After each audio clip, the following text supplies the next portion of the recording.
কাঁঠালের বিচি পছন্দ করে না এমন মানুষ খুব কমই আছে। আমার তো ভীষণ ভালো লাগে, ভর্তা খেতেও ভালো লাগে, মাংসর সাথে বা মাছের সাথে, সবজির সাথে, যেটার সাথেই দেই না কেন আমার কাছে খুব ভালো লাগে।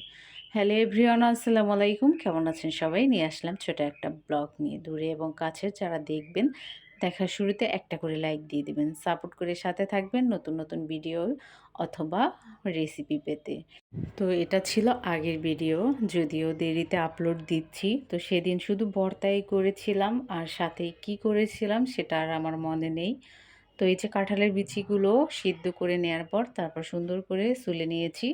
এর সাথে দিয়ে দিচ্ছি চিংড়ি মাছ। এবার পেঁয়াজটা ভেজে নিব, পেঁয়াজের সাথে শুকনা মরিচ আর দিয়ে দিচ্ছি রসুন কোয়া। তো একটু ভালো করে বেজে নেওয়ার পর তারপর কাঁঠালের বিচি আর চিংড়ি মাছ দিয়ে আবার কিছু সময় একটু নেড়ে চেড়ে তারপর শিলপাটায় এই যে বেটে নিচ্ছি।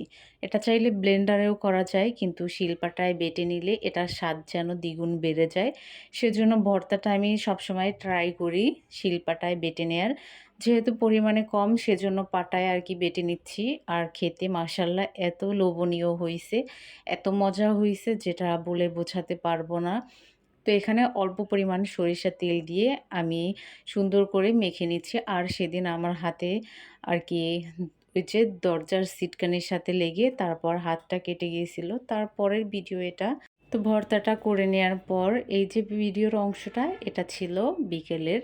তো হিমের বাবা বাসায় এসে বলল যে পেঁপেটা কাটার জন্য। তো পেঁপেটা দেখে মনে হচ্ছিল যেন এটা কাঁচা পেঁপে পাকা করেছে। তো যতটা আর কি দেখতে বাজে ভাবছিলাম, কিন্তু না, মিষ্টি ছিল, ভীষণ মিষ্টি ছিল। কালকের ভিডিওতে দেখিয়েছিলাম মানুষ কত বড় ঠকবাজ। এই যে দেখুন, মোচাটা কত বড় ছিল, কিন্তু ভিতরে কতটুক বের হলো, পুরো মোচাটাই ছিল, কলা বের হয়ে গেছিল। তো কলাগুলো খাওয়া যায় কি না আমি জানি না, আর আমি এই মোচা সম্বন্ধে আমার কোনো ধারণা নেই, আর আমি কখনো কাটিও নি। সেজন্য আর কি বাসায় কাকি আসাতে সে কেটে দিয়ে গেছে, বলল যে আমি কেটে দেই, কারণ আমি তো কাটতে পারি না এগুলো। আসলে বিশেষ করে মাই কেটে দিত, আমি কখনো আর কি মোচা এগুলো কাটিনি। তো কাকি কেটে দেওয়ার পর আমি আবার কি করলাম, সামান্য হলুদ দিয়ে এটাকে সিদ্ধ করে, হালকা করে সিদ্ধ করে বক্স ভরে ডিপে রেখে দিব। রান্নাটা আর সেদিন করিনি, কারণ হলো নারকেল ছাড়া মোচা একদমই ভালো লাগে না। নারকেল দিয়ে মোচা রান্না করলে ভীষণ ভালো লাগে। তো এই ছিল আজকের মতো ছোট একটা ব্লগ। আল্লাহ হাফেজ। কেমন